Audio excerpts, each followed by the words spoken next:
गौतम बुद्ध की एक प्रचलित कथा के अनुसार एक दिन सुबह सुबह सभी शिष्य बुद्ध के प्रवचन सुनने के लिए एक साथ बैठे हुए थे। कुछ देर बाद बुद्ध अपने साथ एक रस्सी लेकर आए। बुद्ध के हाथ में रस्सी देखकर सभी शिष्यों को हैरानी हुई। बुद्ध अपने आसन पर बैठे और उन्होंने रस्सी में एक के बाद एक 3 गांठ बांध दी। इसके बाद उन्होंने शिष्यों से पूछा कि क्या ये वही रस्सी है जो गांठ बांधने से पहले थी।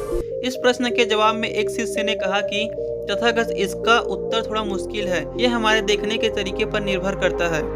एक तरह से तो रस्सी वही है, इसमें कोई बदलाव नहीं है। एक अन्य शिष्य ने कहा कि अब इसमें 3 गांठें लगी हुई हैं, जो कि पहले रस्सी में नहीं थी। इसे बदला हुआ भी कह सकते हैं। कुछ शिष्यों ने कहा कि वास्तव में मूल स्वरूप से रस्सी वही है, लेकिन बदली हुई दिख रही है, लेकिन इसका मूल स्वरूप बदला नहीं है।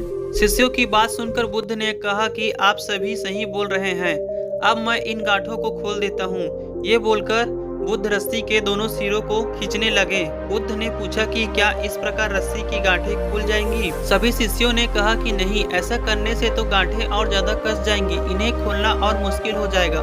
बुद्ध ने कहा कि ठीक है, अब एक अंतिम प्रश्न, इन गांठों को खोलने के लिए हमें क्या करना होगा? शिष्यों ने कहा कि हमें इन गांठों को ध्यान से देखना होगा, जिससे हम जान सके कि इन्हें कैसे लगाया गया है। इसके बाद हम गांठें आसानी से खोल सकते हैं। बुद्ध इस बात से संतुष्ट हो गए और उन्होंने कहा कि यह सही बात है। हम परेशानियों में फंसे रहते हैं और बिना कारण जाने ही उनका हल खोजने लगते हैं, जबकि हमें पहले समस्याओं के मूल को समझना चाहिए। जब समस्याओं की वजह समझ आ जाएगी तो उन्हें सुलझाना बहुत ही आसान हो सकता है।